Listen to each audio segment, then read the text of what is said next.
केदारमुत्तमम् आस्था, श्रद्धा एवं सबसे प्राचीन सभ्यता का साक्षी है, भक्त होता है।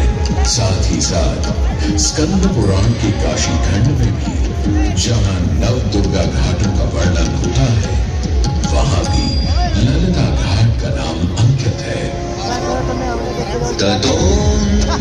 ललिता तीर्थं गंगा केशव सन्निधौ तत्रास्ति ललिता देवी चित्ररक्षाकरी परा साच पूजा प्रयत्नेन सर्वसम्पत्समृद्धये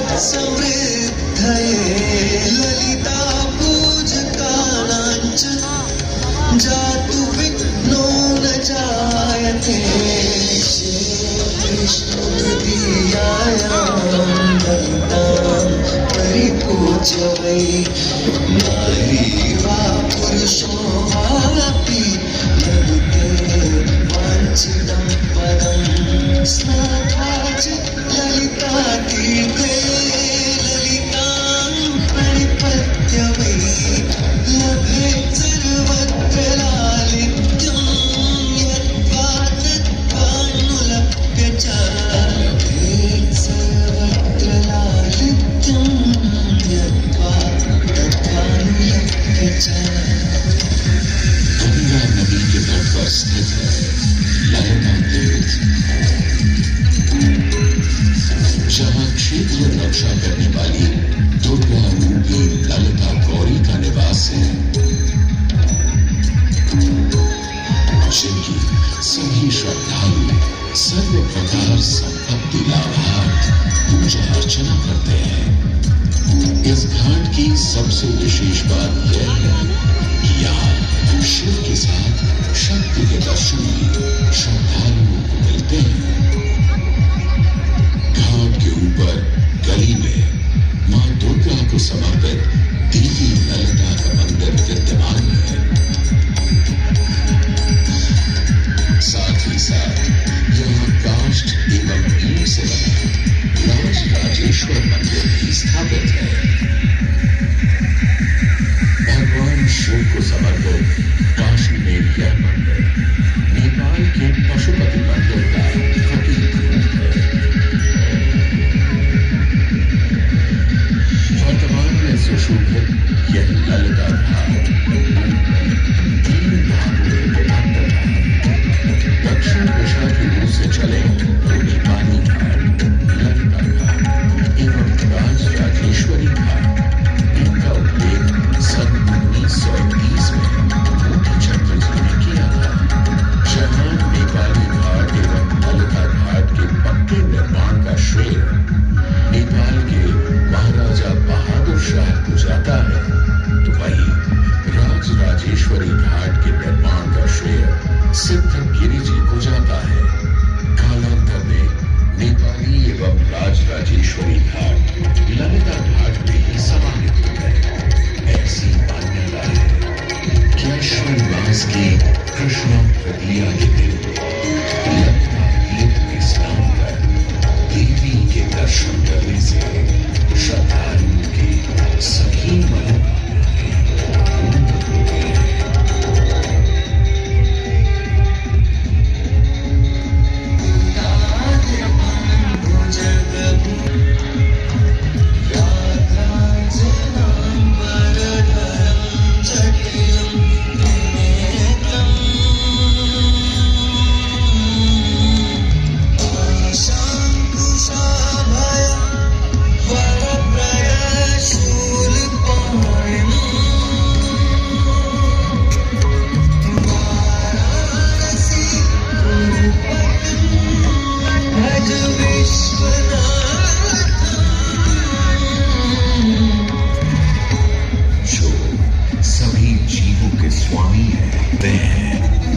जो बाघ की खाल को सुशोभित करते हैं। सूर्य, चंद्रमा और अग्नि उनके 3 नेत्र हैं तथा वो जटाधारी हैं। पाश, अंकुश और त्रिशूलधारी हैं। वे अपने सभी भक्तों को आशीर्वाद देकर उन्हें भय से सुरक्षा प्रदान करते हैं। ब्रह्मांड के स्वामी एवं वाराणसी के भगवान श्री विश्वनाथ की हम वंदना करते हैं। मैं आदि नगरी काशी, वही काशी जो स्वयं भगवान शिव के त्रिशूल पर विद्यमान है। सृष्टि के प्रारंभ में महादेव ने जब पृथ्वी पर अपनी दृष्टि डाली तो उन्हें एक भाग चमकता हुआ प्रतीत हुआ। उसी भाग को भगवान शिव ने काशी का नाम दिया। कालांतर में गंगा नदी के तट पर बसी इस काशी नगरी में समय समय पर अनेकों घाट विकसित हुए, जहां श्रद्धालु आकर पूजा अर्चना एवं स्नान किया करते थे। माना तो यह भी जाता है कि यह नगरी एक बहुत सुंदर वन से ढकी हुई थी, जहां पीपल, आम, बरगद, शीशम आदि के वृक्ष हुआ करते थे, जिनकी छाया में बैठ ऋषि मुनि, साधु संत आनंद से तपस्या किया करते थे। इसलिए इस जगह का उल्लेख आनंद वन के नाम से भी किया गया है। जितनी पुरानी काशी नगरी है, उतना ही पुराना यहाँ का काशी विश्वनाथ मंदिर भी है।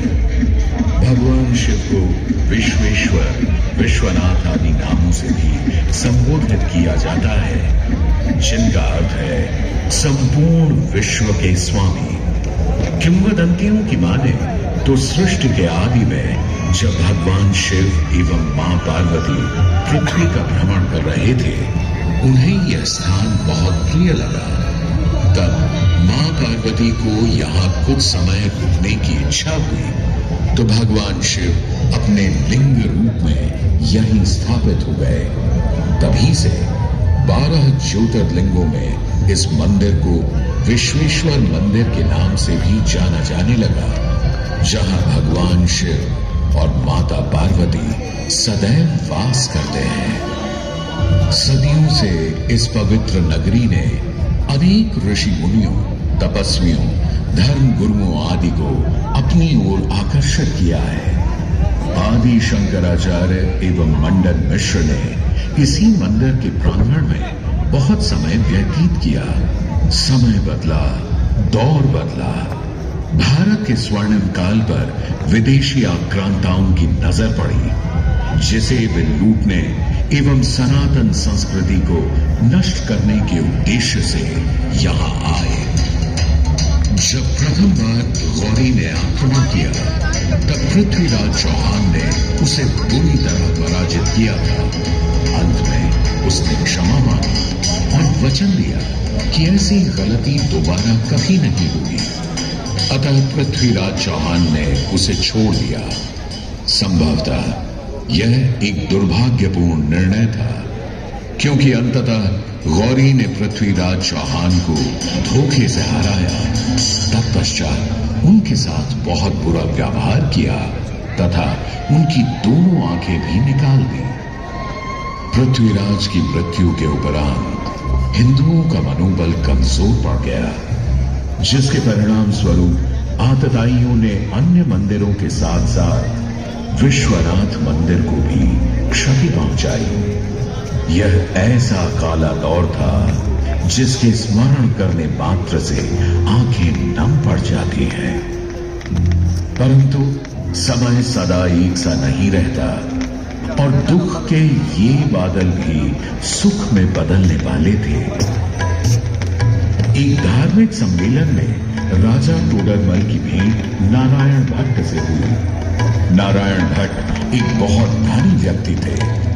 दोनों ही धार्मिक इंसान थे और नित्य प्रति भगवान की पूजा अर्चना करना अपना परम कर्तव्य समझते थे। दोनों ने काशी विश्वनाथ के इस पावन मंदिर का जीर्णोद्धार करवाया और वीरान पड़े खंडहरों में एक नई जान डाल दी। 16वीं सदी में संत तुलसीदास ने यहाँ रामचरितमानस की चौपाइयों को पढ़ा था तथा यहीं पर वारकरी संप्रदाय का महान ग्रंथ श्री एकनाथी भागवत लिखकर पूरा किया था। लगभग 7वीं शताब्दी के मध्य में मराठा शासक मल्हार राव होलकर ने काशी विश्वनाथ मंदिर के पुनर्निर्माण की योजना बनाई। ये कार्य वे तो नहीं कर पाए, परंतु उनकी पुत्रवधू अहिल्याबाई होलकर जी ने इसे सन 1776 से 1778 के बीच पूरा किया। वर्तमान काशी विश्वनाथ मंदिर निर्माण का श्रेय अहिल्याबाई होलकर जी को ही जाता है। इनके अलावा महाराजा रणजीत सिंह ने 1000 किलो शुद्ध सोने से निर्मित छत्र को इस मंदिर पर लगवाया। जहां ग्वालियर की महारानी बैजाबाई ने ज्ञानवापी का मंडप बनवाया, तो वहीं नेपाल के महाराजा ने यहां नंदी की प्रतिमा स्थापित करवाई। सनातन संस्कृति को सुरक्षित रखने के लिए जिससे जो बन सका उसने वैसा किया, और वर्तमान में भी यह क्रम देखने को मिल रहा है। सन 2022 में भारत के प्रधानमंत्री नरेंद्र मोदी ने काशी विश्वनाथ मंदिर का जीर्णोद्धार एवं सौंदर्यीकरण करवा इसके स्वर्णिम काल को फिर से एक बार जीवंत करने का प्रयास किया।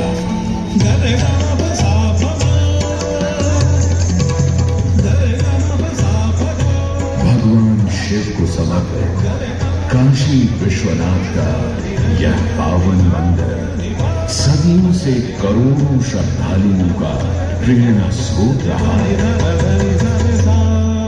और सदैव के लिए रहेगा।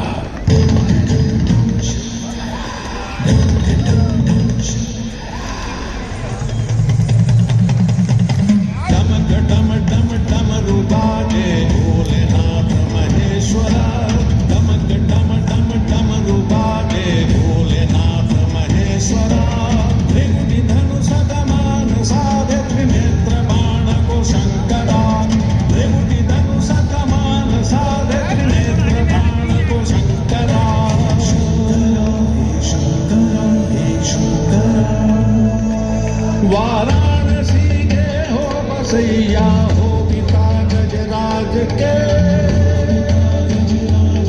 वाराणसी के हो बसैया हो पिता गजराज के। सजे मां पार्वती के मांग में सिंदूर से, सजे मां पार्वती के मांग में सिंदूर से।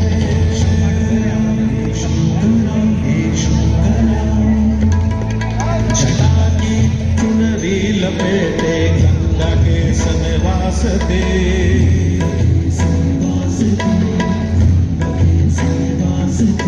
छटा की चुनरी लपेटे गंगा के सनवास दे। चंद्रमा की रजत गान